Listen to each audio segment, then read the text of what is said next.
उत्पत्ति के विभिन्न सिद्धांतों की चर्चा होगी। पिछले वीडियो में रस के अवयव, उसके प्रमुख भाग और उसकी उत्पत्ति के बारे में थोड़ी सी चर्चा हुई थी। आज हम उसके विभिन्न सिद्धांतों को पढ़ेंगे कि रस उत्पत्ति के संबंध में कौन कौन से सिद्धांत मुख्य हैं। आचार्य भरत मुनि ने जो परिभाषा दी थी, विभाव, अनुभाव, व्यभिचारी, संयोगात, रस निष्पत्ति, तो इसमें विभाव, अनुभाव और संचारी भावों की स्थिति को तो सभी आचार्यों ने लगभग एक समान रूप में स्वीकार कर लिया था, किंतु इसमें जो दो शब्द हैं, पहला है संयोगात और दूसरा है निष्पत्ति, इस पर अलग अलग विद्वानों ने अलग अलग विचार व्यक्त किए हैं और इन्हीं विचारों को व्यक्त करने में उन्होंने जो अपने मत को प्रतिपादित किया वही रस उत्पत्ति के सिद्धांत कहलाते हैं। तो आइए देखते हैं कि रस उत्पत्ति के कौन कौन से सिद्धांत हैं। और ये जो चार्ट एक बना हुआ है रस उत्पत्ति के विभिन्न सिद्धांतों के संदर्भ में, इसमें से कम एक और दो या तीन तो अक्सर ये प्रश्न टीजीटी, पीजीटी, यूजीसी नेट या हायर एजुकेशन की परीक्षाओं में हमेशा पूछे जाते हैं, तो इस दृष्टि से भी ये अत्यंत महत्वपूर्ण है। देखिए, इस रस उत्पत्ति के सिद्धांतों में पहला सिद्धांत है भट्ट लोलट का। भट्ट लोलट 9वीं शताब्दी के विद्वान थे, ये कश्मीर से इनका संबंध है। इन्होंने अपना सिद्धांत दिया था उत्पत्तिवाद या आरोपवाद, जो जैमिनी के मीमांसा दर्शन पर आधारित था। भट्ट लोलट ने यह बताया कि जो संयोग है वह उत्पाद्य और उत्पादक संबंध पे आधारित है, और यहाँ इन्होंने निष्पत्ति का अर्थ उत्पत्ति लिया था।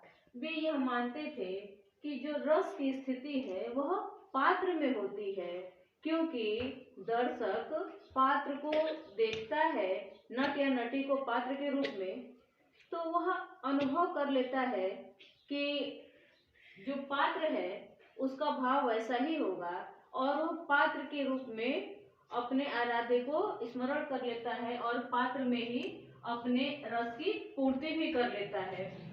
दूसरा है संकुक का अनुमितिवाद, जो गौतम के न्याय दर्शन पर आधारित है। संकुक ने संयोग का अर्थ अनुमान्य, अनुमापक लिया है और निष्पत्ति का अर्थ है अनुमिति। संकुक ने चित्र तुरंग ज्ञान के आधार पर रस की व्याख्या की। उन्होंने यह बताया कि जैसे चित्र को देख करके, तुरंग का अर्थ होता है घोड़ा, चित्र को, घोड़े के चित्र को देख करके दर्शक यह अनुमान लगा लेता है कि यह चित्र में जो है घोड़ा वास्तव में वैसा ही होता होगा। ठीक वैसे ही अभिनेता को भी किसी पात्र के रूप में देख करके दर्शक यह अनुमान लगा लेता है कि हमारे जो आराध्य होंगे वह इसी अभिनेता के समान होंगे। अर्थात इस अनुमितिवाद में जो रस की स्थिति है वह पात्र में होती है, दर्शक रस को पात्र में अनुभव करता है। तीसरा सिद्धांत है भट्ट नायक का भोगवाद या भुक्तिवाद, जो कपिल के सांख्य दर्शन पर आधारित है, जिसमें संयोग का अर्थ भोज्य भोजक संबंध लगाया गया है और निष्पत्ति का अर्थ है भुक्ति। इसमें भट्ट नायक ने यह बताया कि जो रस की स्थिति है न तो पात्र में होती है न अभिनेता में होती है, अपितु रस की स्थिति दर्शक में होती है, क्योंकि दर्शक उसको सीधे अनुभव करता है और पात्र और अभिनेता से हटा करके दर्शक में रस की स्थिति लाने के कारण ही इन्होंने साधारणीकरण सिद्धांत की व्याख्या भी की थी। तैत्तरीय उपनिषद में वर्णित रस ब्रह्मानंद सहोदर को इन्होंने सिद्ध किया और साधारणीकरण सिद्धांत की व्याख्या की। इस साधारणीकरण सिद्धांत में उन्होंने 3 बातों पर बल दिया: अभिधा व्यापार, भावकत्व व्यापार और भोजकत्व व्यापार। इन्हीं तीनों व्यापारों के आधार पर साधारणीकरण की व्याख्या भट्ट नायक ने की है। साधारणीकरण एक बड़ा विषय है जिसपे अलग से वीडियो बनाना होगा। चौथा जो सिद्धांत है वो है अभिनव गुप्त का अभिव्यक्तिवाद, जो शंकराचार्य के शैव दर्शन पर आधारित है। अभिनव गुप्त ने संयोग को व्यंग्य और व्यंजक के रूप में व्यक्त किया है। वे उत्पाद्य, उत्पादक, अनुमान, अनुमापक या भोज्य, भोजक नहीं मानते हैं, अपितु वह व्यंग्य के रूप में उसको व्यक्त करते हैं और ये यह मानते हैं कि रस को न तो उत्पन्न किया जाता है, न उसका अनुमान लगाया जाता है, न ही उसका भोग किया जाता है, अपितु रस की अभिव्यक्ति की जाती है।